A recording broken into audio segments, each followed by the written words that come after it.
What's going on, guys, and welcome to a April the 14th Raw, well, it's April the 13th Raw review. It's uploaded on 18th the 14th, once again a day a day late. Yeah, lots to talk about.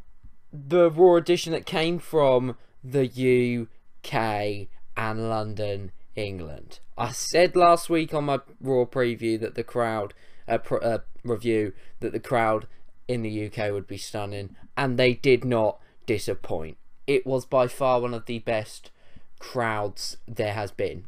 You know, Raw after WrestleMania is always good, but you know, London is always up there. It's absolutely phenomenal. It represented a lot of certainly the internet wrestling fans, and it did represent, I suppose, the majority of wrestling fans with what they were chanting, etc. And yeah, I'll give you my thoughts on the show. I'll give you a mark out of 10 or a rating out of 10 on what I thought of the show at the end of the episode. But we'll get kicked through it, and we will go through from segment to segment. Sign off with a John Cena coming out to some boos. The old John Cena sucks. I love it, absolutely love it. I was singing away. He announces he was getting booed as fucking, and when Cena gets booed, he's always going to say something to try and get himself cheered. He done the old one that he done the other year where he said that, and I do agree with what he's saying, that London deserves WrestleMania. Well, the crowd popped, quite obviously. I was as well. I'd love it if WrestleMania came to the UK. I'm hopefully it's not set in stone as of yet, but there is a slight possibility I could be going to WrestleMania 32 next year.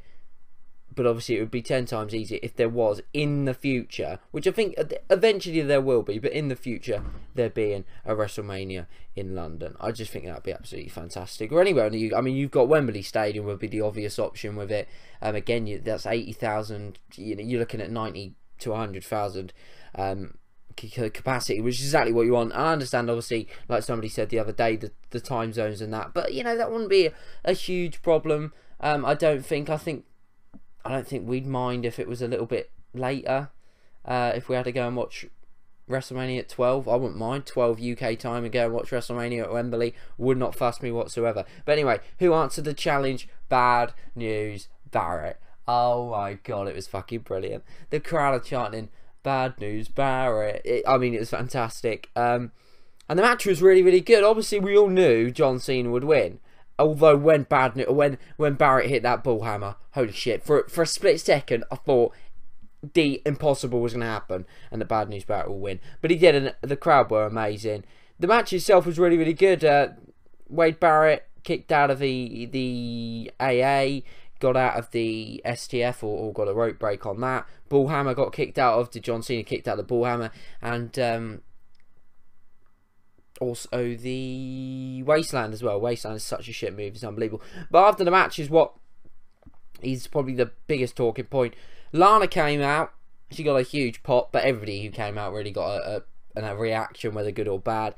And said so, essentially was looking around for Rusev. Wasn't looking around for him, but saying, I can't remember what she said, but essentially Rusev from behind attacked John Cena with a steel chain and set up a match that we haven't seen in a few years. A chain match. Well, we might have seen one recently. I'm trying to think of the last chain match that I can remember, and I honestly can't remember one. But yeah, a chain match. Now, I'm happy that they're doing something different. I was expecting a last man standing. So I'm happy they're trying something different. How this is going to work, how this will go, I'm not 100% sure. Hopefully, it could be really, really good, or it could be really, really bad. But John Cena versus Rusev, not WrestleMania, Extreme Rules, Jesus Christ, in a chain match. It's gonna be good, in my opinion. I don't think it'll be too bad. It'll be interesting to see how that goes on. But yeah, great way to open a show. Great match as well. Not for me, match of the night, but a great way to start the show nonetheless. We then had the Divas Battle Royal, and fucking hell, there were 8 Divas in the Battle Royal. 8 Divas. No NXT Divas other than Emma. Some would say Natalia. I know that some of them have come from NXT, don't get me wrong, but on the current roster of NXT, it's Emma. Natalia isn't. So, unless I'm being retarded and missing someone, I don't think I am. Literally, they dropped like flies. So it was the first minute of the match, and it felt as if we'd had a minute of the match and we were already down to 2. Naomi and Paige in her home. I was about to say in her hometown, but that's Norwich, right where I live. But in her home country, I just felt they'd give it to her. I did. And Paige won. It wasn't a great battle royal, but it was a battle royal nonetheless. Naomi, though, what happened after the break? Then I went to a break. Paige then came back, cut a little promo with Byron Saxon, a little interview, and Naomi, oh, it's a little heel turn. Absolutely loved it. Attacking, well, I didn't love it because it was fucking annoying. She attacked Paige, but she attacked Paige and turned heel. The crowd weren't happy with it. The crowd weren't happy, Jeff. But then she done a little backstage interview thing after, and you know, I think it was the right thing to do. At the time when I looked at it, I was like, why are they turning her heel? I just do not understand. But when you hear that promo and when you think about it, I think it's the right thing to do. I just don't know with the whole Usos and her connection with them, what that's going to mean with that. Whether we obviously, when the Usos do come back, whether we'll be seeing Naomi coming out with them or not, or whether the Usos will turn heel likewise. Jesus Christ. But yeah, I mean, it was a. If you put that whole Divas segments all together, the match, the segment after, you know, etc., it was solid. It was solid, and there's starting to be a story behind the Divas matches, which is always good. We then got the Lucha Dragons versus the Ascension. It didn't go long. It could have been fantastic. It could have been better, but it didn't go long. I felt as if Sin Cara botched the end. I don't know though. Maybe I'm being critical, but from what I can remember, he missed the Swanton without a shadow of a doubt, in my opinion. But Kalisto is fucking amazing. I love that. I don't know what you call it, but that bloody thing he does, that finishing maneuver, it's just amazing. Kalisto is on fire. The crowd are going, Lucha. I love it. Fucking love it. The Ascension, oh dear, oh dear. They need to just go back to NXT because the WWE have fucked them up on the main roster. They really, really have. The Lucha Dragons, on the other hand, for me, have to face Cesaro and Tyson Kidd. They need to be their next challengers, in my opinion. They've got so much going for at the moment. Everybody's loving them. You know, they've got that connection with the crowd. It is, in my opinion, the right thing to do to put the Lucha Dragons versus Cesaro and Tyson Kidd in a match at maybe Extreme Rules that goes 20 minutes. Not on the pre-show, on the main card. Maybe the opener that goes 15-20 minutes. Or it doesn't even just go that long. It can go, Jesus Christ, 10-15 minutes, and they will produce a masterclass. You can mark my words. We then had cue me to get a little bit jarred off.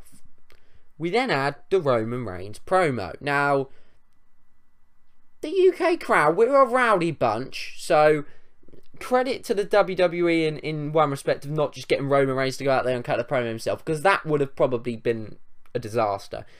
Booker T ended up kind of interviewing him. The crowd were chanting Suplex City. Oh, it's fantastic. And Roman Reigns, give him his dues, didn't do a bad job. He didn't do a bad job. He didn't do a great job. He didn't do a bad job. You know, it wasn't an extraordinary promo, but for him, it was alright. It was. If it would be for Paul Heyman, you'd be like, oh my god, that's the shittest thing I've ever heard. But it was Roman Reigns, so it was alright. Not like that promo he... Oh my god, that's just reminded me. That promo he cut, I think it was on SmackDown, about, oh my god, the fucking beanstalk. That was the... oh, I've never heard something so shit in my life. But anyway, that's not the point. Then the funny thing was, we then had, I think it was, Booker T asked him, I think the question was, if Big Show wouldn't have knocked you out, you'd be going to Extreme Rules to face Seth Rollins for the championship. And there's two things that piss me off. Why are the WWE claiming that Roman Reigns had Brock Lesnar beaten at WrestleMania? No, he didn't. They were both on the mat at the same time. It was an even playing field, and it's never an even playing field when Brock Lesnar is in the ring. Roman Reigns was nowhere near winning against Brock Lesnar. How the fucking earth can they say that? And the fact that they say without Big Show knocking Roman Reigns out last week, he beat Extreme Rules of the facing Seth Rollins. No, he wouldn't. Ryback and Orton was still in the ring. Correct me if I'm wrong. It would have just meant that the match would have gone on. I mean, it's just retarded. gets on my tits how they're still pushing him and pushing him and pushing him as his fucking face. When are they going to realise he is never going to be a successful face in this run? Turn the bloody twat heel, for Christ's sake, and stop him talking. I know he didn't do too bad here, but just have him as a little arse kicker, a bit like Sheamus. Take out the promos, and you've got yourself a top talent. Roman Reigns is a top talent. Is he ready for the WWE World Heavyweight Championship right now? No. If he turns heel, is he ready for the World Heavyweight Championship now? No. It isn't a simple fix of turning him heel, but there's no point in having a face. For him to grow, for him to become and give up to the potential, which you've got to say he's got potential. Him being a heel now is what is best for business. And if you're going to keep him face, for fuck's sake, don't have him feud with Big Show. Big Show, I am sick to death of Big Show. So was the UK crowd. So is everybody else in the world that I've spoke to. We had thank you Big Show chants, and that was because for keeping out Reigns out of the Extreme Rules title match. That was funny. We then had the whole please retire when Big Show interrupted on the Titantron. I can't fucking hell, I said that weird, didn't I? Titantron. So they were shouting please retire. That was hilarious. We then got at one point, you fat bastard. That was funny as well. When are the WWE going to get into the boring? We also got that part as well. Not just at Big Show, but at the feud itself. Boring. That was fantastic. Do the WWE creators have ears? Do they have ears? Because we've seen a few Raws recently where the crowd have told the WWE officials what they like and what they don't like. They represent the majority of fans. Who in their right mind, who is a wrestling fan, listen to when I say that, wrestling fan, can actually tell me that they enjoy Big Show versus Roman Reigns, the wrestling match? Nobody can surely enjoy their matches, and it's not particularly Roman Reigns' fault. It's because Big Show, I need to call him Big Show, which he is. Big Show is so slow in the ring. He's so boring. He can't do anything. He has done a lot for the business. Do not get me wrong. He is a Hall of Famer. But please, Big Show, for fuck's sake, retire. I'm sick to death of seeing them on Raw and SmackDown. I just said Raw twice. And there was a guy, Delexman, watched his review to Raw and I agree 100% with what he's saying. Big Show and Kane are holding back the product at the moment because we are seeing the same old shitty matches. I can't remember the last match I enjoyed that had Kane or the Big Show in it. Well, the Kane match, the one that I last enjoyed was Daniel Bryan versus Kane. But Daniel Bryan can pretty much make a masterclass with anybody. Kane isn't as bad as Big Show, but Big Show, the amount of face turns to heel, I'm sick and tired of it. I'm sick and tired of it, lads. Now, don't get me wrong. Roman Reigns versus, let me think of a guy. I'm trying to think who we could be feuding with at the moment. Bray Wyatt, and we had what we had there, where we went onto the taxi and Bray Wyatt's sister Abigail to Roman Reigns. That shit would have been amazing. Absolutely, that whole segment, that whole scene would have been extraordinary. It was the wrong people in what is a good story of sorts. It's not a good story in regards to the way it's been booked. I'm not saying it's been booked well, but that segment itself, if it had other people involved, would have been very, very good. In my opinion, I don't know, perhaps I'm being ridiculous. The chokeslam that Big Show gave to Roman Reigns onto the car, fucking hell, the taxi, that was extreme, don't get me wrong, that looked like it fucking hurt. Obviously, like other people have said, it would hurt more if he'd done it onto the stage, but at the same time, that was a good moment. But that doesn't salvage this feud. I am not looking forward to the match at Extreme Rules. It's not been confirmed yet, thank fuck, but it will be. I won't get too excited. I'm not looking forward to it. It's quite clear Big Show is not going to win. Big Show is not a monster anymore.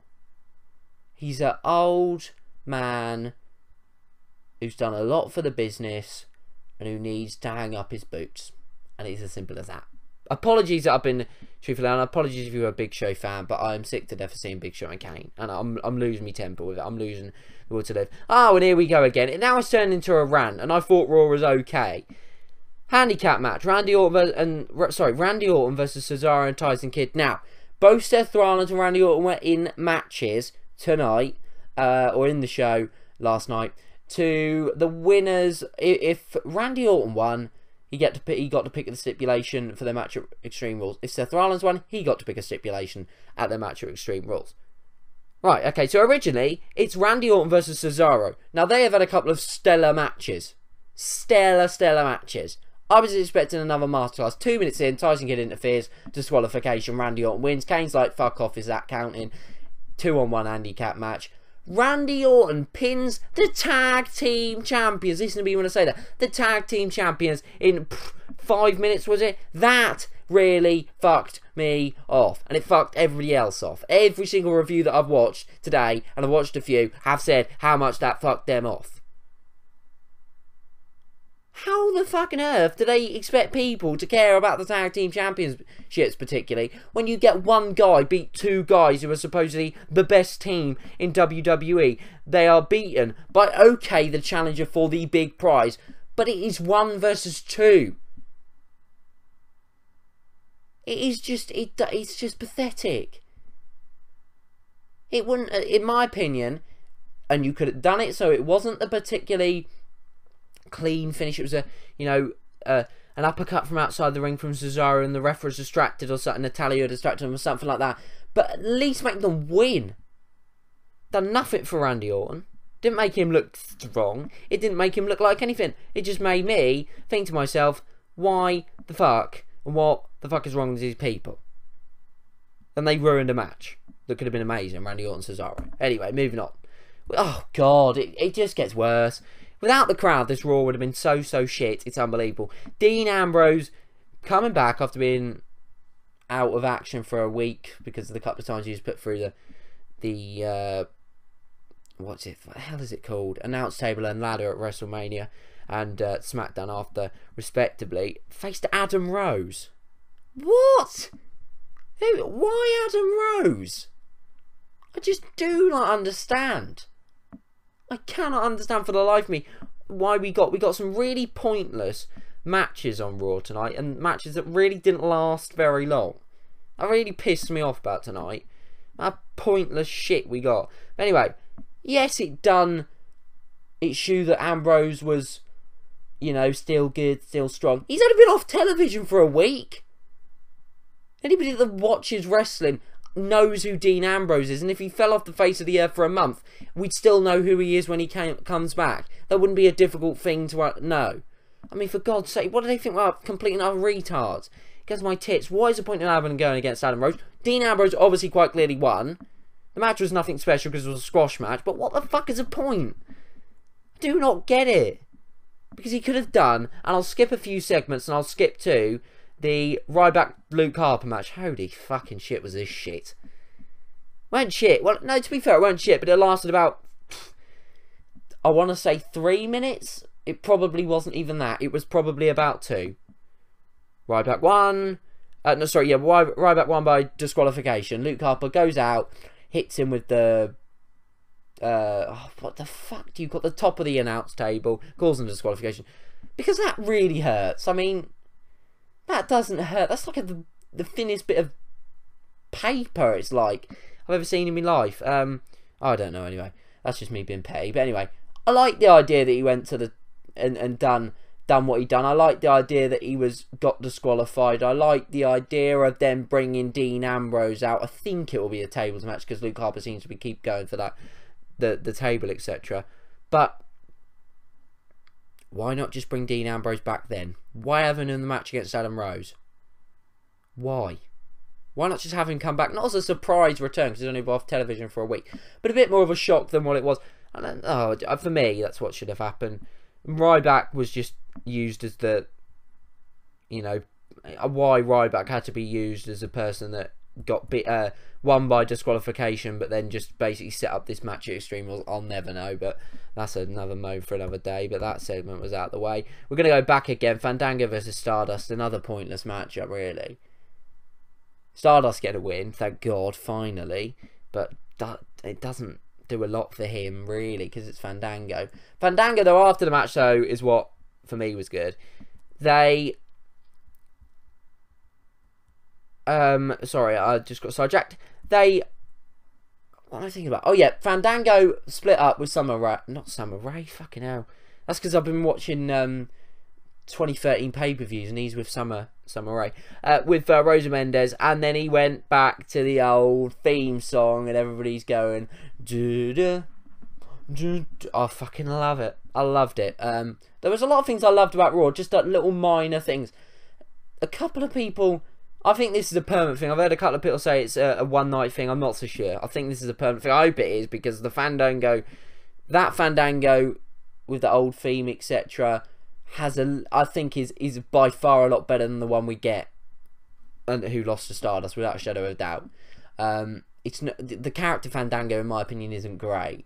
I don't think he's ever going to become anything particular as that character. When he first debuted, I said he's going to be a champion. Stupid words that was. You know, when he beat Chris Jericho at WrestleMania, I think a few people thought he was destined for big things. Fact is, he wasn't. He isn't as Fandango. Simple as that. But a great segment to end. Match was again about 2 minutes, and that was just... Well, I'm reading here. It says it only lasted about a minute. We then had Kane versus Seth Rollins. This was good-ish, but because Kane's like, I don't care about Kane. It's kind of, I didn't really care. Essentially, what Seth Rollins wanted them to do was lay down in the middle of the ring, because it was originally meant to be Seth Rollins versus Dolph Ziggler, which would have been amazing, but instead we get, which, I mean, in hindsight, I'm happy they done it this way, because we then got Dolph Ziggler versus Neville later on in the night, which is fucking phenomenal. I'll talk a bit more about that when we get to it. But yeah, essentially what Seth Rollins wanted Kane to do is, oh, by the way, Authority weren't there. They couldn't be asked to travel to the UK, the fucking pricks.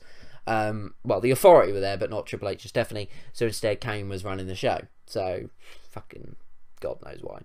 But anyway, Daniel Bryan had spoke to, I think Big Show had spoken to him as well. Big Show! But yeah, Seth Rollins wanted him to lay in the ring and literally just allow Seth Rollins to cover him and get the win. Kane originally done it, kicked out 2, then got up, eventually chokeslammed Seth Rollins. Then he was like in the middle of going for that tombstone, going to that dark place, and you're thinking, fucking hell, Masked Kane's coming back for the 10th time. It's going to be brilliant.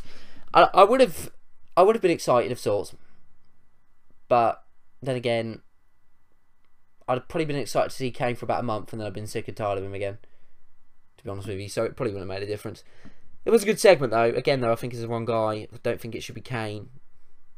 It should be somebody like a younger talent who could have done this and could be... The Authority could be so much better.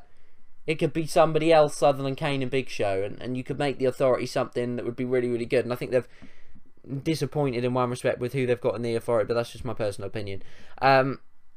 So yeah, essentially, but then he does that, he goes for the, or he looks like he's going to go for the tombstone, and he's like, oh fuck it, no, that's not what's best for business. And then he lays down and puts like a knocked out Seth Rollins over him, and Seth Rollins wins. I mean, for fuck's sake. But anyway, a good storytelling segment.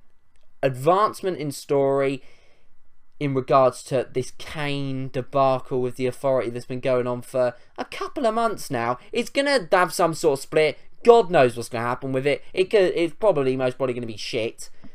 I like to think it could be a good sort of split. Hopefully it's not Kane versus Big Show. Oh God. It's almost as bad as Roman Reigns Big Show. Actually, it's worse. But anyway, that was done. We then had, oh God, Damien Mizdow versus Miz. What was the point? What is the point in having this match on the last couple of episodes of Raw?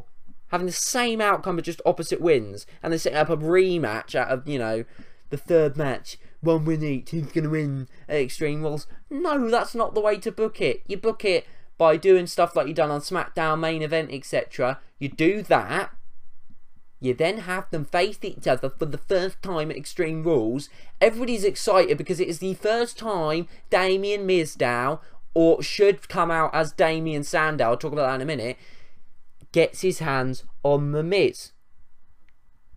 Everybody's more pumped for this match. Now everybody's like, oh, they've both got a win each. It takes away the value of the thing. It pisses people off because you get kind of like a free pay-per-view match. So obviously it's not a pay-per-view outcome, but you get what I mean. He scored the roll-up pin, so it was similar to the way Miz beat him the other week, apart from I don't think he held the tights, personally. He may have done, though. But again, it was another 2-minute match. Oh, I just don't get it. And Damien Mizdow has to come out at Extreme Rules as Damien Sandow. He is never going to become anything particular if he is Mizdow. Because Mizdow is not him. Mizdow is a copy of Miz, just Miz better. Miz better is not good because Miz normal isn't great.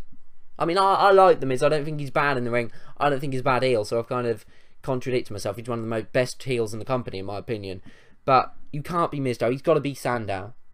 You know, and call himself Sandow. He doesn't necessarily have to come out with the same gimmicks that he's done, but well, obviously the gimmick he done where he's playing up, but maybe the intellectual savior of the masses. Do that. If they're not happy and they don't want that, recreate him. I think he's got enough character, enough charisma to just be Damien Sandow, the guy that broke away from Miz, and is just a funny, happy-go-lucky guy who's never got given anything in the WWE and can go on a little run. I don't know. But they can't keep him as Mizdow, essentially. They just can't. Not for me, anyway. Next one, Ryback Luke Harper, we spoke about. We then had, finally, something good to talk about. Wow. We didn't really have many wrestling matches on the show. Bad News Barrett, John Cena, and this was literally the only good wrestling matches on the show, which is a disappointment. And that's the thing with the Raw. They never seem to get the balance, other than the Raw after WrestleMania, of a good shows in storytelling and moments. And when you get a good storytelling show, where you get good segments, good promos, and good little moments, you never ever seem to get good wrestling. Or get enough wrestling. On the contrary, you get good wrestling on other weeks, bad storytelling and bad promos, segments, moments. They can't seem to get both being good, apart from the Raw after WrestleMania. And even the main event was shit. Without a main event being shit, it would have been phenomenal, in my opinion. A lot better than what. I mean, it was still a phenomenal show, but it would have been phenomenal. Anyway, Dolph Ziggler versus Adrian Neville. It was always going to be amazing. Dolph Ziggler won. People are moaning that Adrian Neville's lost so many times, but he's lost against Seth Rollins, the champ, and he's lost against Dolph Ziggler, who's a former champ. That ain't bad, and he didn't lose in a squash match. He lost looking strong. Who comes out looking the strongest in this matchup? It ain't Dolph Ziggler, it is Neville. Holy shit. When he done that flaming thing where he walked across the barricade and done that little flip, like that double flip, holy shit, and I was not expecting that. This guy is destined for big things. Is he destined for the main event of WrestleMania next year? No. Don't Roman Reigns him, but is he ready for a mid-card title? I think he is. I think he's ready for that in a couple of months' time. The reason I say a couple of months' time is because I don't really want John Cena or Daniel Bryan to lose it this early, because it is all about building that procedure. But I'd love to see Daniel Bryan versus Adrian Neville. And I'd love to see Neville pin Cena for the championship. But, you know, the WWE are high on Neville. They like him. They gave Dolph Ziggler a win. People would be happy about that. Phenomenal matchup. Match of the night. Definitely. Although, I mean, the Bad News Barrett John Cena one was good, but this was just better. It was just better, and it always was going to be. But then the Randy Orton Seth Rollins promo. I fell asleep for this, okay? I watch it. Raw comes on at 1 in the UK time. 1 AM, that is. It's a school night, right? And I fall asleep about 3:30 just as this segment gets started. I wake up and I'm not kidding you, I woke up, you know, when you get the little logo that ends Raw. I woke up exactly when that came on. I was just like, oh, for fuck's sake. But because I was watching it on old Sky Go, you can't rewind. And I could not be bothered to get out of bed and watch it, so I thought I'd watch it in the morning, which I did. And, you know, it was a decent show. I thought it was funny how he was just sitting there in chairs and J&J. I just thought that was comical. I like the whole banning the RKO and being in the steel cage. Although Randy Orton saying J&J security can't be there. I get what he means because they're not going to be there ringside. But surely they're just going to climb into the steel cage, surely. Paul Heyman got in the old cage the other year, didn't he, with Triple H and Lesnar. It always happens. So if they wanted to do that, he needed to do like a Hell in the Cell. And even then, it's still fucking possible to get in. But no, this match I'm pumped for. I want Rollins to win. Orton's doing well with it. They've both got great chemistry. Rollins carried the... He's so fantastic at, you know, Mike. He's fantastic mic work. He really is. Getting that kind of arrogant heel. It's just fantastic to watch. Love Rollins as a champion. He's got to win surely. Surely at Extreme Rules. I'm pretty sure he will do. But yeah, essentially, it wasn't the greatest end segment to Raw ever, but, you know, it was decent. And Raw was decent. That's how I've got to describe it. It was better than last week. I don't know what I gave last week. I think I gave it like a 4, didn't I? Yeah, this week I'm going to give a 7. No, I'm going to give a 6. It wasn't great. And the reason I've given it a 6 is because, essentially, of the crowd. Without the crowd, it's looking at a 5 or a 4. Because it was really not fantastic. It did advance some storylines, though. Made a few matches for WrestleMania. So, yeah. But, yeah.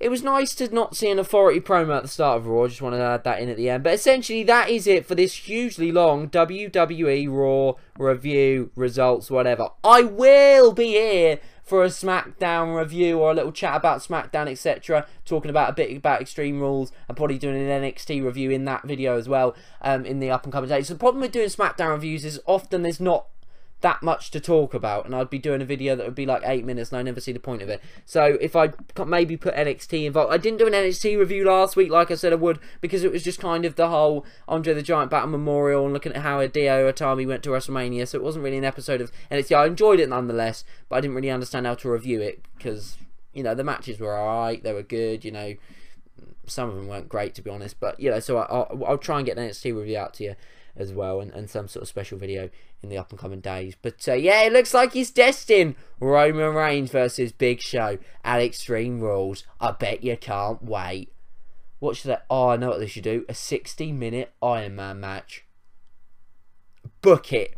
Book it, Vince. And that would show he ain't out of touch. Thanks for watching. I'll see you next time. Goodbye.